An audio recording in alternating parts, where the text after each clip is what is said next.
Ibinunyag niya na totoo ang mga vloggers ay binabayaran ni Tamba mga kabalitaan.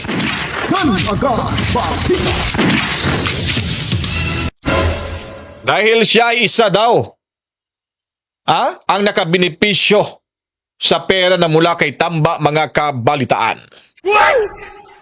So, ibig sabihin, hindi ho tayo nagkakamali mga kabalitaan. Talagang bibitinin ko po kayo sa video ito.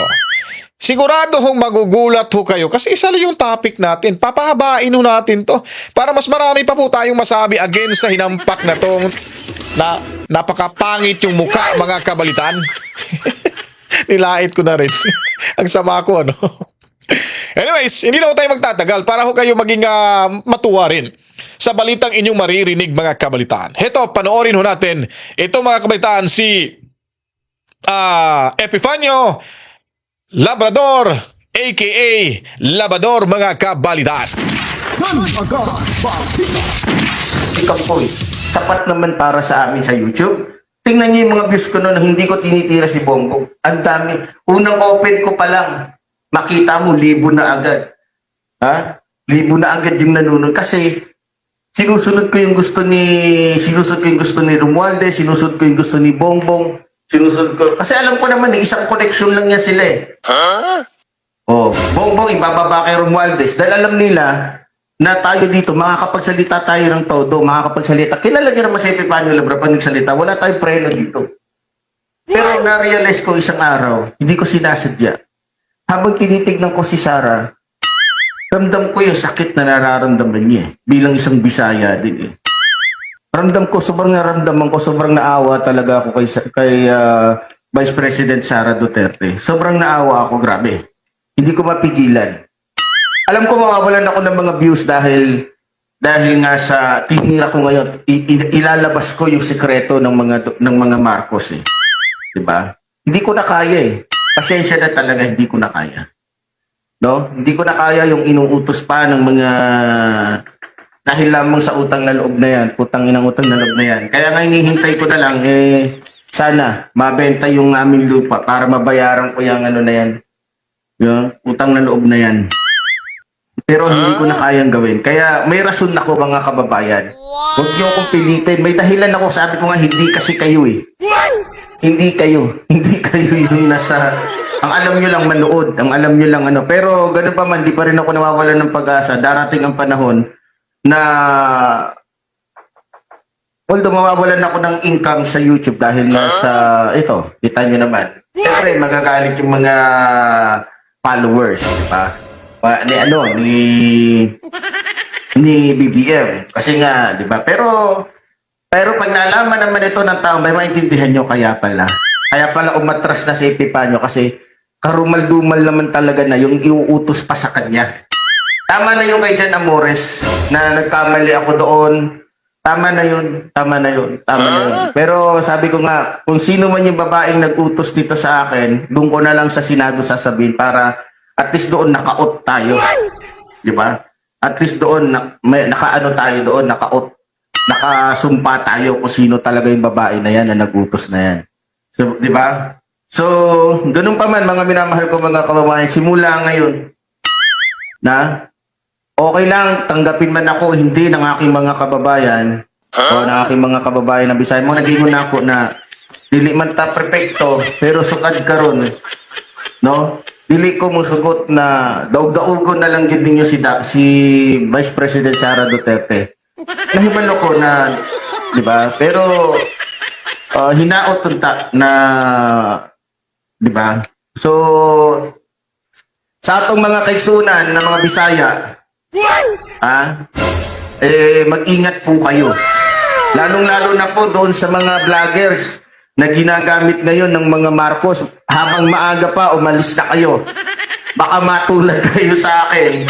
Pero sa bagay, kaya nga kasi hindi nga ibinibigay ng mga Marcos, ng mga ni Romualdez, yung mga mabibigat na usapin, yung mga alam niyo, yung mga delikado. Kasi ano sila, nakalantad sila. Kukuha niyo yung punto ko. Kaya sa akin ito yung pinagkatiwala ni Romualdez, itong paninira kay Sara. Dahil, tingnan nyo naman, di ba? nakukuha niya ang punto ko. Kaya sa akin pinagawa. Ngayon, sobra na eh. Hindi na makatao yung pinapagawa nila sa akin. Kaya yung konsensya baga, kung nagawa ko man dahil, siguro dahil na lamang sa natuwa ako, dahil natulungan yung tatay ko na nailibing na maayos, yung anak ko na nagkasakit ng mga panahon na yun na talagang grabe. Pero hindi ko na naisip na teka, baka baka, di ba? Sana naintindihan niyo ko. Accept ko na nagkamali ako. Tinanggap ko agad yung, aaminin ko totoo, hindi ko alam kung totoo ba tong tungkol kay Amores tsaka kay Sara. Pero dahil nga sa itong inutos sa akin ng babae, ito ay malapit ho kay Marcos. Mapakita ko po dito ang video. May video po ko. May video po ko na itong babae ito malapit kay Marcos, malapit kay Romualdez. Ito'y tao po talaga ni Romualdez. Isa tong sabihin na lang natin na marahil ay nakaharap na rin ito ni Sara. 100% nakaharap na to ni Sara.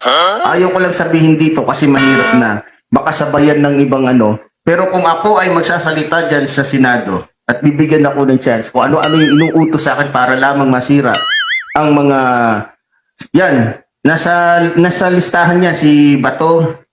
Nasa listahan yan na ipapalabas dito na para lalong madiin yan si Bato. No? Kasi walang ibang tinatanggihan Tinatanggihan ng ibang mga vloggers ni Bongbong yung mga gusto nila pagawa doon sa mga vloggers nila na binabayaran nila. Tatanungin niyo ko kung binabayaran. Yes, totoo yan. Kasi kung ako nga mismo, di ba? Kapalit lamang nung para ako sa akin naman, hindi ako nagpabayad. Siguro, kaya ako natanggap yun dahil sa tuwa ko lang, dahil natulungan nga yung tatay ko na mabilhan ng kabaong na maayos, yung anak ko naman nung nagkasakit, pero hindi ko alam na may kapalit pala yun, pero hindi ko na kaya Managingon na ako na dili na nako kaya ang ipabuhat pa sa mga yawa ni mga nakaingon ko. Ito rin at least na natuklasan ko rin sa sarili ko. Ako mismo nakatuklas na akala ko nga na hindi ganoon ang mga Marcos.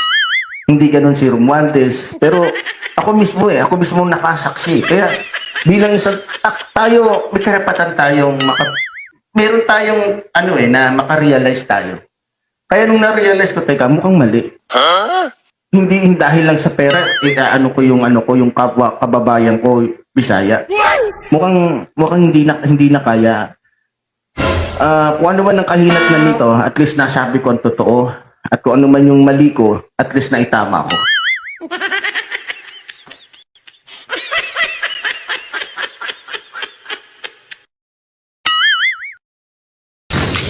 Talagang napahinto ako bigla mga kabalitaan. Di ba? Sa Senado pala siya pupunta kasi baka kung sa kamara kasi nasabi ko kanina kamara sa kamara, di ba? Baka ayon din doon, baka lalapain siya doon ni Tamba mga kabalitaan. Sa Senado pala siya pupunta doon. Talaga hindi na mapapagkakatiwalaan yung kamara, no? Pag gustong may tumistigo laban sa mga nasa kamara, ay pupunta agad doon sa Senado. Itong gagawin hintayin natin kung pupunta ba to. So, yung issue na yan, patungkol po yan sa issue na may karibal daw. May kabit di umano itong si VP Sara Duterte, mga kabalitaan.